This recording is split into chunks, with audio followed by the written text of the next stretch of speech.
you've said a mouthful, and it's on record. I'm here to give a specific color to what information you related to the Honorable Court. So I'm standing. Now, the second aspect, from that which he said under oath, we underline the word under oath. The second one, he says, you spoke isiZulu, and in fact, all of the accused persons spoke in isiZulu. Therefore, by speaking isiZulu, you know each other. What is your comment on that? Manje ke uthini kulokhu ke ikakhulukazi lokho engithi ke konke lokhu ukhulume ke phansi kwesifungo. Lapho ethe khona ke wena ukhuluma isiZulu nabo ke owachoose ke bakho nabo bakhuluma isiZulu. Ngakho ke mangabe ke nonke nikhuluma isiZulu kusho ukuthi ke nonke niyazana. I apologize for that, my lord. What is your answer to that? Wena uthini kulokho? KZN enkulu kakhulu. My lord, KZN is very big. No KZN ukhuluma isiZulu. And it's KZN we speak isiZulu.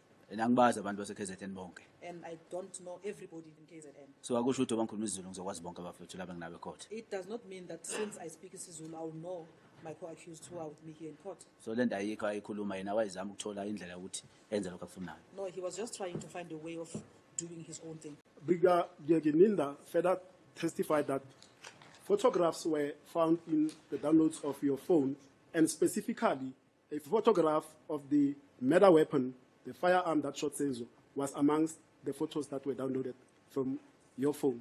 Did you hear that evidence? Uzwile ke ngalenkathi uBrigadier Gininda emela inkantolo ethi ke ngalenkathi ke kwenzwa ke ama download ke lapho my cellphone yakho ke kukhona ke futhi nesithombe esikhombisa ke isibhamu lesi esasetshenziswa ekulaweni ke.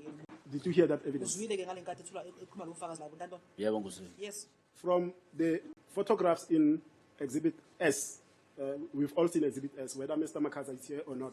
We all have got a clear picture of what is contained from photograph 1 to 49.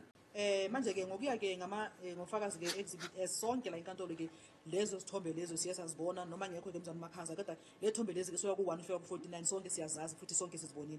Yebo. Yes. Did Brigadier Gininda during his testimony stand up from the dock and pointed at a specific firearm from the photo album Exhibit S or any of the extended 770 something photographs to say, my lord, in fact, the firearm that I'm saying is the one that killed Senzo Meyo, is this one? Did he do that in court? Manje ke ngalenkathi ke uBrigadier Gininda ethula ufakazi kukhona lapho ke mhlambe ke ayasuka lapha ke waya lapha kumabona kude wafika wathi inkosi enkantolo kule thombe zonke ezivelayo mhlambe esoqala from 1 to 49 nalezi ezinye eziningi ezingaba 777 lapho ke uGininda wafika wakhomba wathi inkosi enkantolo nasi ke isibhamu nasi ke isithombe ke engikhuluma ngaso lesi siveza yisona ke isikhali lesi ke sabulala ukwenzile lokho azange kwenza. No, that was not done. He did not do that. And what is your comment to that allegation that your own device, a cell phone with number ending 8169, contained the exact photo of a firearm that shot and killed Senzo Meyo? Manje ke wena uthini kulokhu ke ukutheni lapha abathwa khona ke i-cellphone yakho ke le egcina ngo8169 kuma download akhona ke kwavela ke isithombe ke esiveza ke isibhamu lesi ke esakhulala ke umufi ngaso.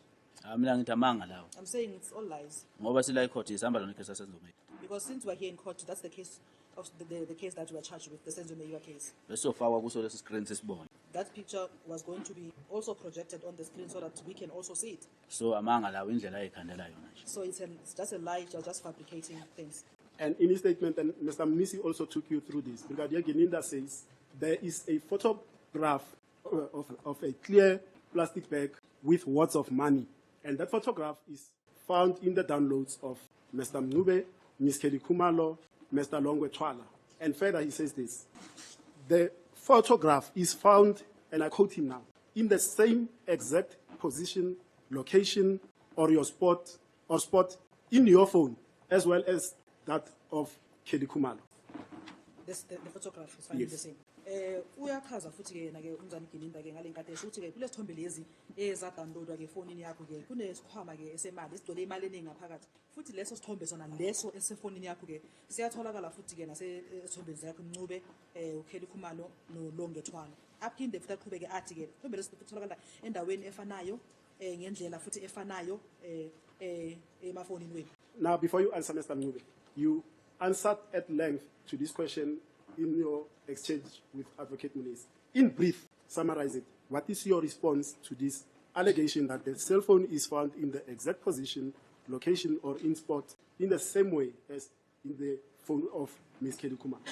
Uthi lo mntanzana kaMsipili ke lo mbuzo lo ngale ngathi umngane eminise kubuza ke uye waphendula ke wanikeza impendulo ke ende futhi yezwakala okwamanje phela nciphisa nje impendulo yakho ke uthini wena kuloko ukuthi uma bathi ke cellphone ke isithombe kwana lesitholakele ke siyatholakala kuwena nakumncube ke nayo labanye futhi indaweni eyodwa ngendlela futhi eyodwa futhi ke efonini leyatholakala emafonini atholakala ku Kelly Nina ngasithola ku social media.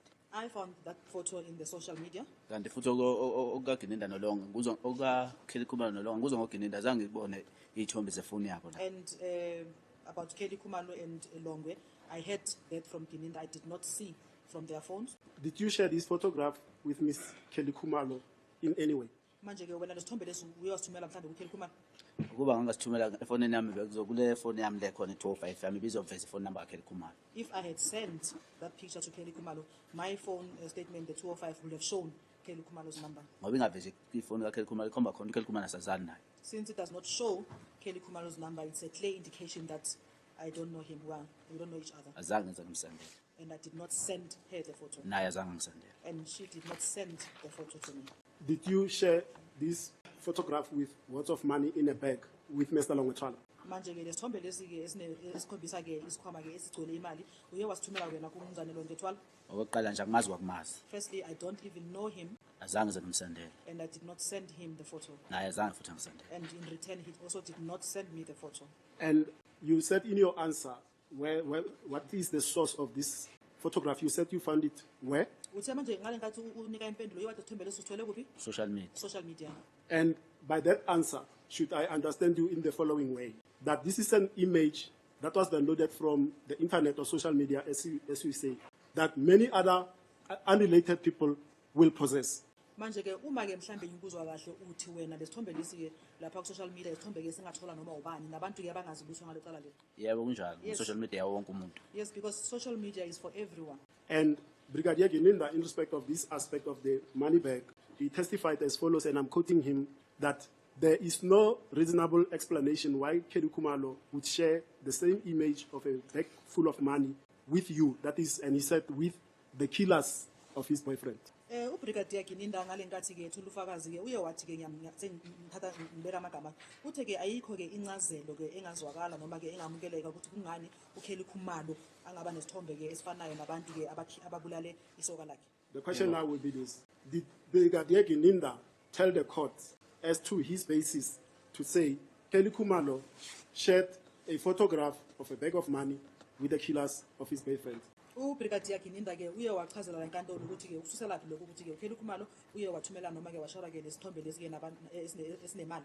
Ngicela ungiphendele. Can you please repeat? Did Brigadier Gininda, because he says Kelly Khumalo shared the same image of a bag full of money with the killers of her boyfriend. Uthe ngithi manje ungakhohlwa uye wathi Brigadier Gininda uKelly Khumalo uye wathi ke wathumela noma washara ke isithombe ke esinemali esithumela ke abantu ababulala ke isoka lakhe.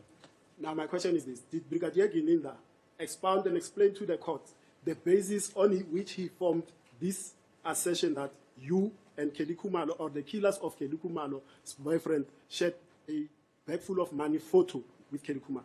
Manje ke uBrigadier Gininda ngale nkathi ethulufakazi ke uye wanikeza mhlambe incazelo la inkantolo ukuthi ke kungaba yini zaso ukuthi ke uKelly Khumalo ke athumele noma share ke lesithombe lesi esiqole esinesikhwama esigcwele imali. Cha zange achaza. No, he did not expand or give an explanation. Now, in this affidavit, Brigadier Gininda testifies that the investigations revealed that Kelly Khumalo is linked to the actual perpetrators of the murder by means of phone linkages, and that these linkages specifically connect her to accused number 3, that is yourself, and to accused number 5.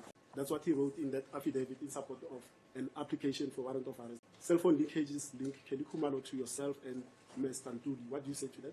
Uthini kuloko ke lapho Gininda echaza khona ethi ke uKelly Khumalo ke ukuthi ahlanganise ke nalabantu abasikhuluma ngayo accused number 3 and number 5 udaba leli ama cell phone. Into engekho ngoba la court azangisivele leyo nto. Something that is non-existent because it was not placed before court. And you earlier on to a different answer replied in the following manner, that if there were any telephone linkages showing that you shared the cell phone, the photograph of money with Ms. Kelly Khumalo, that was going to be evidenced by the connection, the cell phone connection, and you say that because there is no such and that you don't know Kelly Khumalo, Therefore, such an allegation is baseless. Remember that. Yakhumbula ke ngale nkathi ke unikeza ke impendulo la enkantolo ngale nkathi ke usho ukuthi ke manje ke akukho ke mhlambe ke isithombe ke noma ke lesi esathunyelwa phakathi kwakho nayo Kelly Khumalo esikhombisa imali ngoba into enjalo ke ayizange izenze. Yebo. Yes. And Brigadier Kininda further testified that, I just want to finalize this point too. He says, and we'll see that when he now deals with the involvement of Kelly Khumalo, when he was attempting also to get a warrant of arrest issued in respect of Ms. Kelly Khumalo. He says the following, that there were 4 cell phone numbers that Ms.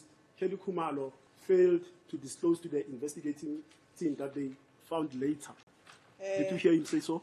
Umzule ke ngale nkathi ke uBrigadier Kininda ke naye ngale nkathi ethula ubufakazi ngale nkathi echaza ukuthi ke ngale nkathi naye befuna ke incwadi le egunyaza ukuthi Kelly Khumalo ke naye aboshwe uye wathi futhi ke kuyoba khona ama cellphone number amane lapha ke Kelly Khumalo ke ngale nkathi ke ebuzwa ngawe angazange azanikeze ke lamaphoyisa aphenyayo ukuthi ke lawo manamba lawo obani uzule ngalokho ngale nkathi akusho Kininda. Do you recall when Brigadier Kininda and also to some extent Colonel Steyn testified to say, but this is contained, what I'm telling you is contained in Brigadier Kininda's affidavit in support of an application for a warrant of arrest against yourself. But Colonel Steyn as well, when he was doing the analysis, the section 205 of Kelly mentioned this fact, that Ms. Kelly Khumalo had 4 numbers that she failed to disclose to the investigative team of this matter, but they nonetheless discovered those numbers. Uthi ke umendi ke yakhumbula ngale nkathi Brigadier Kininda ethula ufakazi ekhuluma ngale daba lokuthi ke ngale nkathi ke efuna ke lamaphepha agunyaza ukuthi ke kuyoboshwa ke yena uKelly Khumalo ngithi uyachaza futhi Kininda uthi ke bekhona futhi amanye amanombolo ayi4 lapha kuKelly Khumalo lapho uKelly Khumalo ke aye ahluleka ukuthi ke abatshele ngawo namanombolo usuye phela ukuthi nayo Colonel Steyn naye ngale nkathi ke enza ke uphenyo ke ngawo ama cell phone record baye bagcina bawathola lawo manamba lawo ayi4 la uKelly bangakwazi ubatshela ngawo amanamba amade noma wabani. Yes. Mr. Mnube, let us pause it there so that we can go ahead and have refreshments and everybody else. My lord, it's struck the 1 p.m. hour. You will take the long adjournment.